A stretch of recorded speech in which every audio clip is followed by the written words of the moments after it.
Hey, welcome to Audio listeners. We're all about breaking down the best ideas from great books. Want to learn from all those amazing books out there, but you just can't find the time? That's exactly what we do. We pull the key ideas from the best books on growth and motivation. So you can boost your personal growth, gain powerful knowledge, and find that daily motivation for free. Here's the cool part.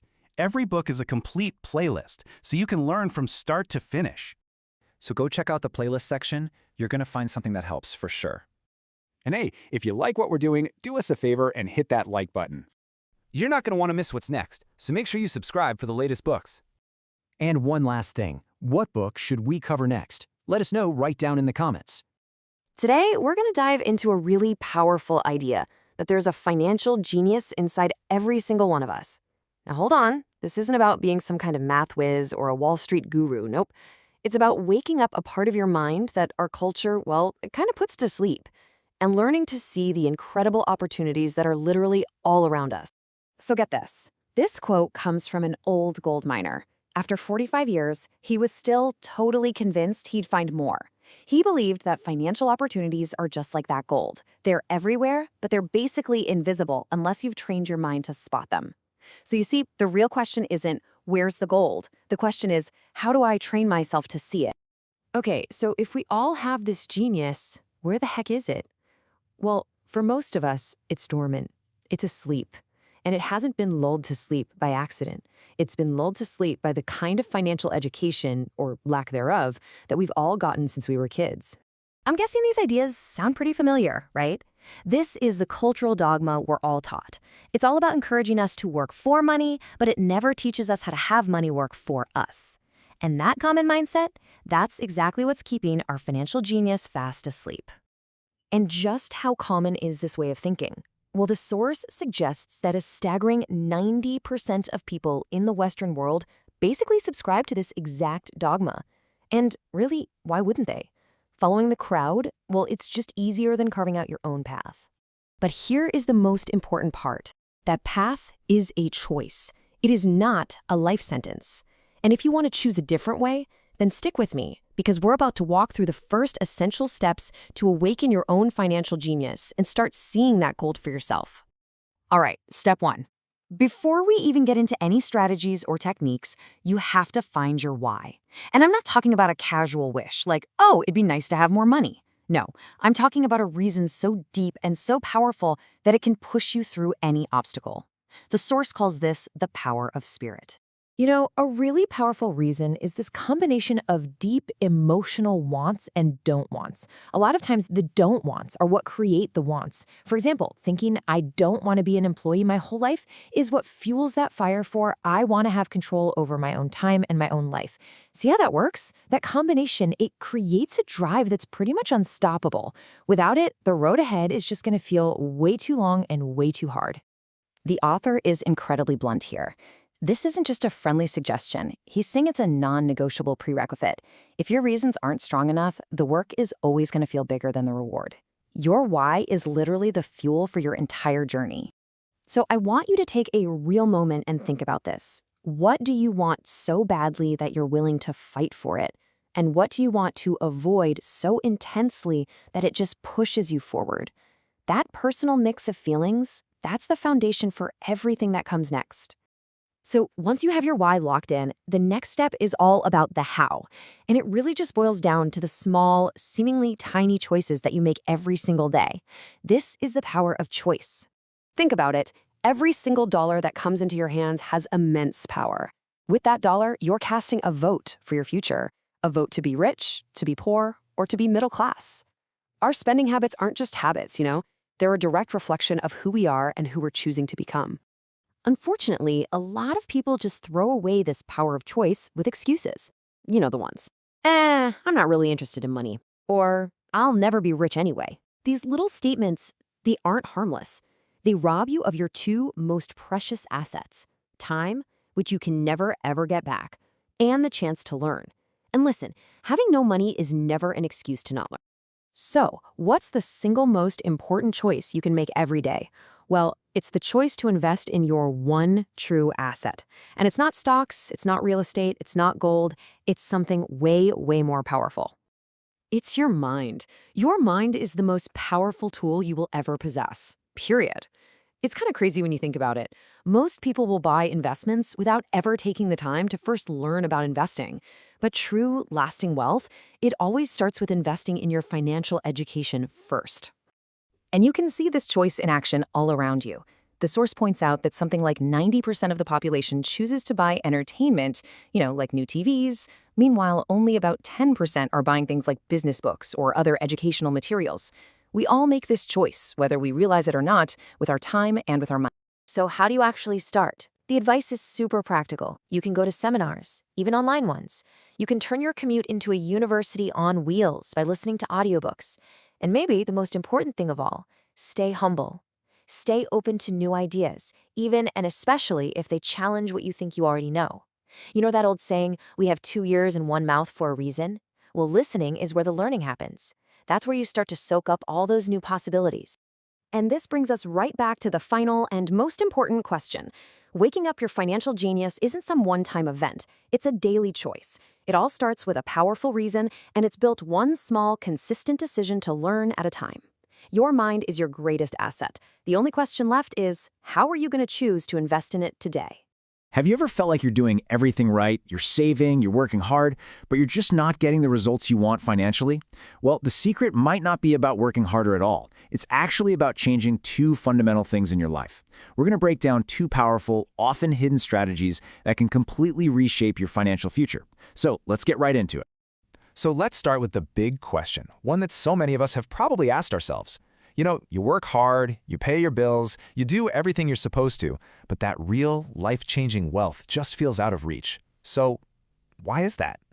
Well, it turns out the answer isn't about more hours or more effort. It's about better inputs. It really all boils down to 2 simple things: who you listen to and what you study. If you can get a handle on those 2 inputs, you can completely change your financial outcome. All right, let's dive into that first major input, the people in your circle, your friends. Now, we don't often think of our social life and our finances as being connected, but in reality, your social circle can be one of the most powerful financial engines you have. And this slide, wow, it really highlights a fascinating divide.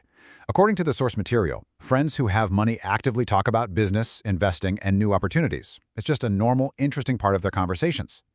But on the flip side, friends who are struggling often avoid the topic completely. Sometimes they even see it as rude or taboo.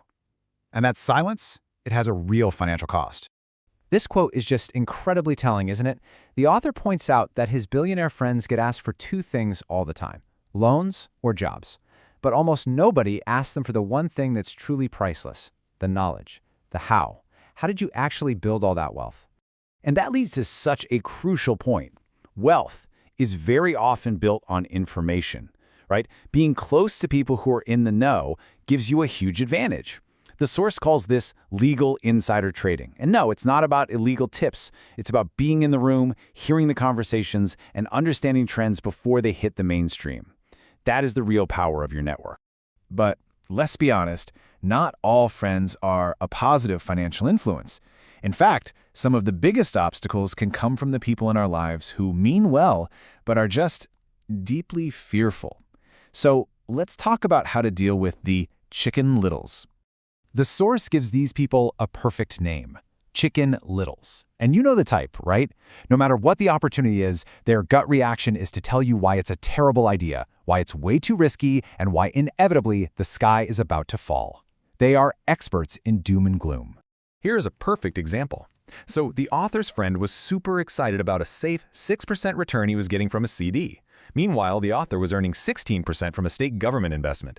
His friend immediately freaked out, sent him an article about how dangerous it was. Well, years later, guess what? The friend is still getting his safe 6%, and the author is still getting his risky 16%. Fear literally limits your growth. This really captures the difference in mindset, doesn't it? The chicken littles just follow the herd, usually out of fear. They buy what's already popular, they show up late to the party, and they're always focused on what could go wrong. But a smart investor, they get that true opportunity often means walking a different path, away from the crowd. They know that the real profit is made when you buy something before it becomes popular. Okay, so we've covered the first input, your circle. Now let's talk about the second crucial input, your financial recipe. This is basically the mental formula that you unconsciously follow to make money day in and day out. For most of us, the financial formula we learn is this simple loop you see right here. And look, it's effective for survival. It keeps the lights on, it pays the bills. But it's not designed for building wealth. It's a hamster wheel, and just running faster on it isn't going to get you to a new destination. So the logic is pretty inescapable. If you're tired of the results you're getting, it's not about working harder inside the same loop. It's about fundamentally changing the formula itself. You need a new recipe. And that brings us to the ultimate wealth-building skill. Because it's not about finding one single magic formula that works forever. In a world that changes this fast, the real power is in your ability to learn new formulas quickly and constantly. Your mind is your greatest asset, bar none. And the return on learning can be absolutely astronomical. The author shares this amazing personal story about taking a weekend class on buying real estate foreclosures. He learned one new formula, just one. And by applying that single recipe, he made over $2 million. I mean, that's the power of investing in your financial education. This might be the most important takeaway of all. In the world we live in today, what you know can become obsolete and fast. The single most valuable skill you can possibly have is the ability to learn fast.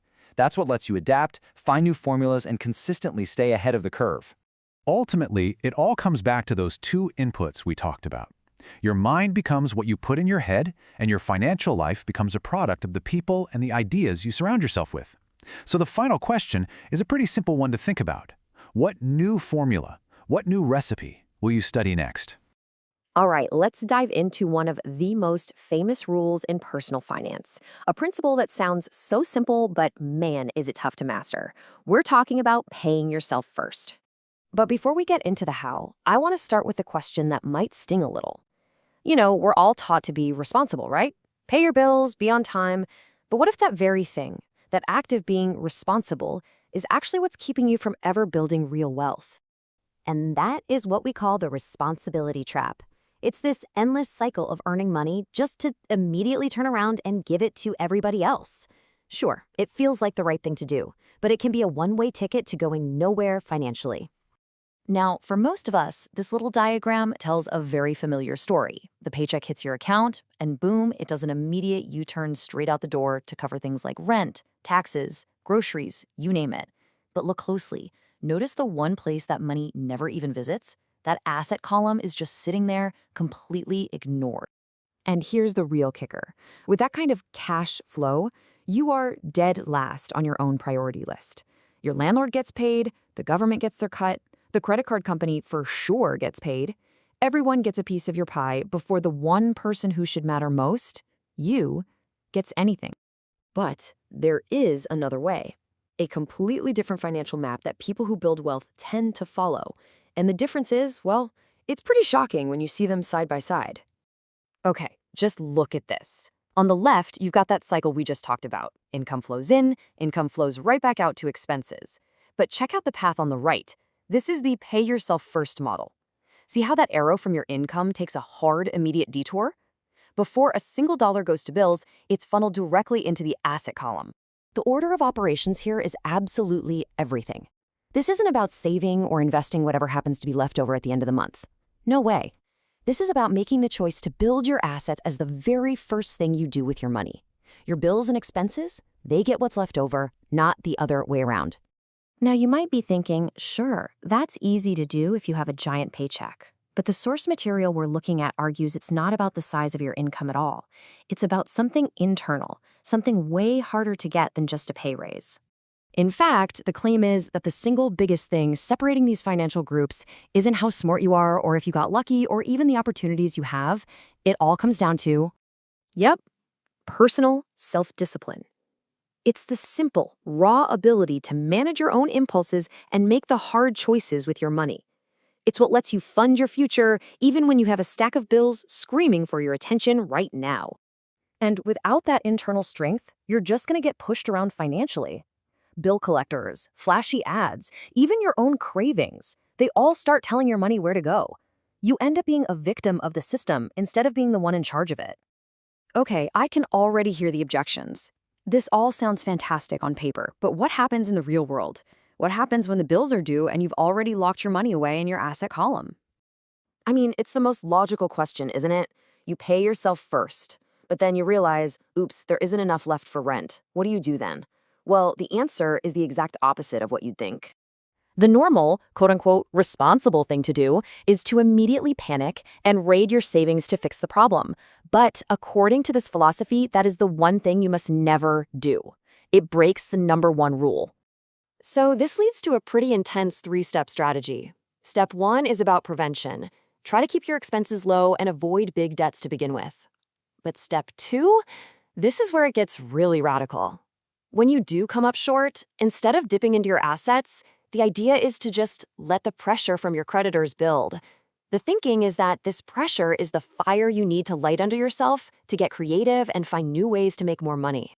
So you're basically flipping the script here. A creditor calling you isn't a sign that you need to sell your stocks. It's a powerful wake-up call, a motivator that forces you to level up your game, find a side hustle, or create a brand new income stream. The pressure is actually meant to be a tool for growth. And that brings us to the final, and maybe the most powerful way to think about your growing wealth. It's not just some account number on a screen. It's a fortress. And this fortress has 4 golden rules. First, build the fort before you buy the fancy stuff, like a big house or a nice car. Second, you never ever take from your savings to pay for your day-to-day expenses. Third, the only reason you use your savings is to make more money. And last, you defend that asset column with everything you've got, like a soldier defending a fort. Nothing gets out. And that brings us to one final mind-bending thought. After all this talk about building your assets, it turns out that your money, your stocks, your properties, none of those is actually your greatest asset. Your true number one asset is the guts to do this. It's the self-discipline, the courage to go against everything you've been taught. It's having the nerve to pay yourself first, even when the rest of the world is shouting at you to pay them instead. So that leaves just one question, really. Have you got what it takes to defend the fort? All right, let's talk about Rich Dad, Poor Dad. It's a classic for a reason. Today, we're going to pull out 2 really powerful ideas from the book. Strategies for building wealth that, honestly, they kind of fly in the face of what most of us are taught about saving money. So think about this for a second. This question really gets to the core of how wealthy people think about money in a totally different way. It's not always about pinching every penny. Sometimes it's about knowing where to spend your money to make a whole lot more. And we're going to explore 2 big principles from the book that show exactly how that works. Okay, let's jump right into principle number 1. And this one, well, it goes against a very common instinct, which is to try and avoid fees and commissions like the plague. You can see the difference in mindset right here. Most people are laser focused on saving a few bucks. They see a professional's fee as, a painful loss. But the rich mindset, it flips that completely. They see that same fee as an investment. They don't try to shortchange the experts in their asset column. They actually reward them because those people are the ones helping them grow their money. And this quote just nails it. The whole point is that the right experts, we're talking about top-tier brokers, accountants, attorneys, they aren't a cost center. They're a profit center. Their expertise should be generating returns for you that make their fees look tiny. If your broker is making a ton of money, it should only be because you made even more. And this is what you're really paying for. It's so much more than just a transaction. A great broker saves you an incredible amount of time. They give you priceless information that you just can't find on your own. They become your eyes and ears in the market. Really, it's a paid education that helps you make smarter and smarter moves with your money. All right, let's get into our second big idea, which builds on that first one. This one is all about speed, specifically how fast you can get your original investment back into your pocket. So the book uses a term here that is, it's really outdated, and it explains that it was based on a cultural misunderstanding. But the financial lesson at the heart of it, it's incredibly powerful. It's a cornerstone of how truly sophisticated investors operate. This one question changes the entire game. See, most investors ask, what's my return on investment? But the sophisticated investor's first question is different. They want to know how fast they can get their initial seed money back out of the deal. The goal is to get your capital back so it's no longer at risk, and you can put it to work on the next opportunity. And this is just a brilliant example of the principle in action. In the book, they talk about buying a foreclosure for $50,000 in cash. Then, the rental income pays back that entire $50,000 in about 3 years. And after that, the investor now owns a property that's spitting out cash every month, a valuable asset. For what is technically free. Their initial capital is safe, it's back in their account, and it's ready for the next. Now, you might be thinking, okay, that's great for real estate, but what about stocks? Well, this get in, get out, and keep the asset strategy works just as well. And this is exactly where having that expert broker we talked about earlier becomes absolutely crucial. So here's how it plays out. First, your expert broker spots an opportunity, a stock that they believe is about to pop, maybe because of a new product or some good news. On their advice, you put your money in. Then, let's say the stock moves up just like they predicted. You don't sell everything. You only sell just enough shares to get your original investment back. You're just taking your initial cash off the table. And here's the magic part. Your money is back in your pocket. It's safe, it's ready for the next play.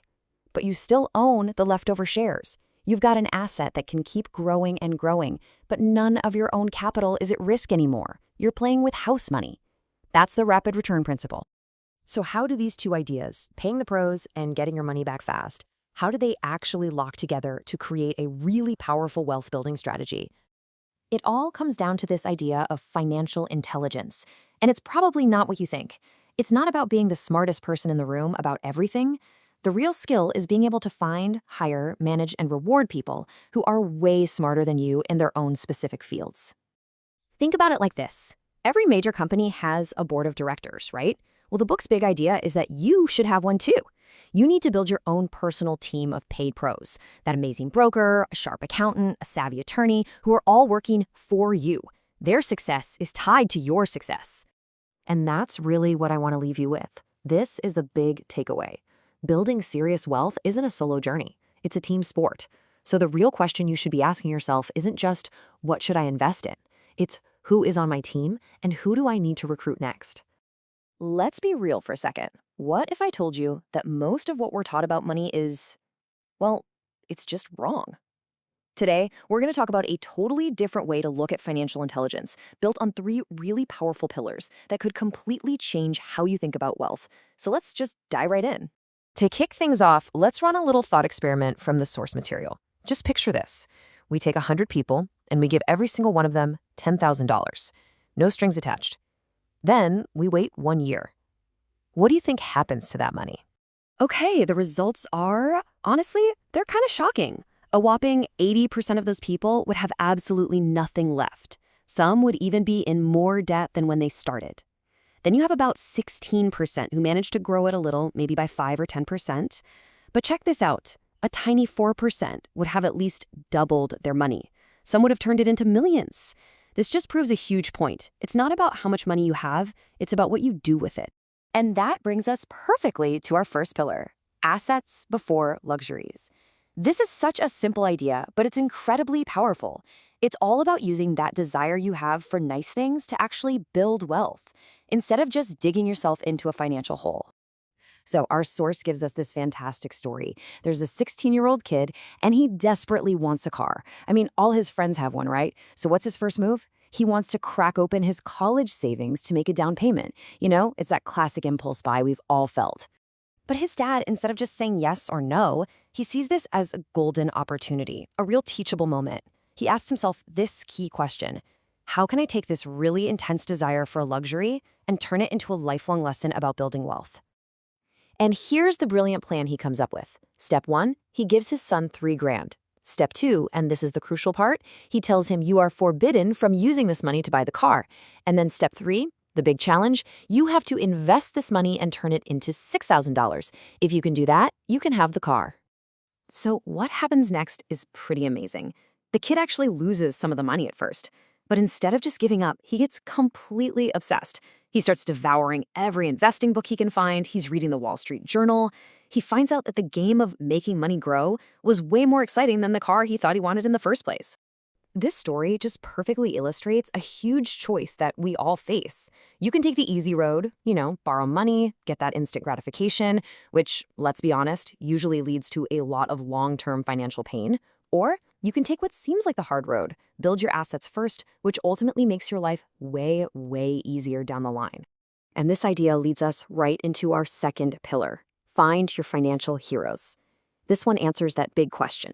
Okay, this sounds great, but how do I even start learning this stuff? Well, the secret is emulation. I want you to think back to when you were a kid. You probably had a sports hero, right? And you didn't just admire them from afar. No, you probably tried to copy their exact baseball swing or their jump shot. You knew all their stats by heart. It's just one of the most natural ways we learn anything. So why not apply that exact same strategy to our finances? Instead of Willie Mays or Hank Aaron, our heroes become people like Warren Buffett or Peter Lynch. We can dive deep into their strategies, read everything they've ever written, and analyze how they think about the market, just like we used to track batting averages. Now, why is this so powerful? Well, it's because heroes have a way of cutting through all the noise and complexity. They take something that seems really intimidating, like investing, and they make it feel doable. And that simple feeling creates this incredibly empowering belief. When you see your heroes succeed and you start to understand how they did it, it plants a seed in your mind. It just shatters those mental barriers and makes you think, hey, if they can do it, so can I. All right, now for our third and final pillar. And I'll warn you, this one might sound a little bit backward at first. It's what we call the paradox of giving. And the whole idea is this: to receive, you must first give. The source material uses this amazing analogy. It's like sitting in front of a cold wood stove and yelling at it, hey, you give me some heat and then I'll put some wood in you. It's totally absurd, right? You obviously have to put the wood in first to get the heat. This whole concept is built on something called the principle of reciprocity. The idea is so simple, but it's really profound. Whenever you feel like you're lacking something in your life, your first move should be to give that exact thing away. And this applies to literally everything. You feel like you need more money? Find a way to give some money away. You want more sales for your business? Go help someone else with their business. You want more contacts? Go help somebody else get contacts. You want to smile? Well, be the first person to smile. It's about breaking that scarcity mindset. So, when we put all three of these pillars together, using your desires to build assets, finding heroes to copy, and practicing this art of giving, what's the actual end goal here? It's all about one thing: becoming the master of your money. This is what our source calls financial intelligence. It's that point where you're finally smarter than your money. Money stops being this mysterious force that pushes you around. Instead, you're the one in charge. It does exactly what you tell it to do. You are its master, not its slave. And that leaves us with one last really powerful question to ask ourselves. Right now, based on your habits, your mindset, which role are you playing? Are you telling your money where to go? Or is your money telling you what you can and can't do with your life? Because in the end, these pillars aren't just ideas. They're tools, and they're tools that give you the power to choose your own path. So, is it going to be that hard road that gets easier over time, or the easy road that only gets harder? The choice is completely yours.